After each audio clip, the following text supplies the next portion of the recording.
हर शाम घर के दरवाजे पर क्या आप भी जलाते हैं दिया? तो ये खास बातें आपको जरूर पता होनी चाहिए। कई लोग शाम के समय घर में दिया जलाते हैं। दिया जलाने को सकारात्मक ऊर्जा से जोड़कर देखा जाता है। इसके अलावा भी शाम के समय घर के मुख्य द्वार पर दीपक जलाने के कई और फायदे भी हैं। आइए जानते हैं। हिंदू धर्म में दीपक जलाने का बहुत महत्व है।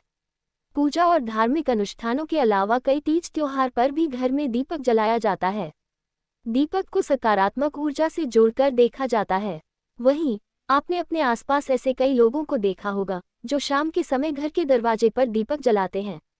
अगर आप भी घर के मुख्य द्वार पर दीपक जलाते हैं तो आपको इस बात का महत्व भी पता होना चाहिए।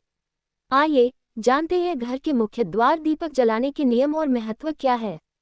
घर के मुख्य द्वार पर दीपक क्यों जलाया जाता है? घर के मुख्य द्वार पर दीपक जलाने से घर में सकारात्मकता का वास होता है। घर में नकारात्मक ऊर्जा रहने से घर में हमेशा तनाव, झगड़े जैसा माहौल बना रहता है।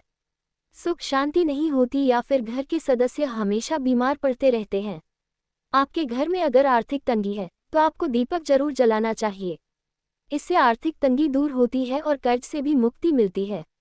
माता लक्ष्मी को प्रसन्न करने से मिलते हैं ये फल। कई बार वास्तुदोष होने से भी घर में सुख शांति नहीं रहती या फिर मानसिक तनाव की स्थिति देखने को मिलती है।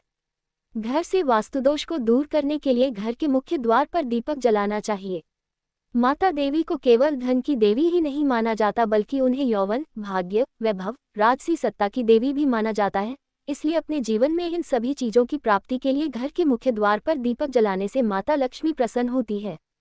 कितने बजे जलाना चाहिए दिया? कई लोग इस बात को लेकर भी दुविधा में पड़ जाते हैं कि उन्हें शाम को कितने बजे दीपक जलाना चाहिए। इसका जवाब है कि शाम के समय 5 बजे से लेकर 8 बजे के बीच दीपक जला सकते हैं। आप घर के मुख्य द्वार पर दीपक रख सकते हैं या फिर घर के बाहर बने चबूतरे पर भी दीपक रखा जा सकता है। दीपक जलाते समय दिशा का भी ध्यान रखना बहुत जरूरी है। आपको कोशिश करनी चाहिए कि दीपक को हमेशा दाएं हाथ की तरफ ही जलाएं। इसके अलावा अगर आपके घर का मुख्य द्वार पूर्व दिशा की ओर है तो इस दिशा में ही दीपक जलाएं। ऐसा करने से घर में सुख समृद्धि आती है।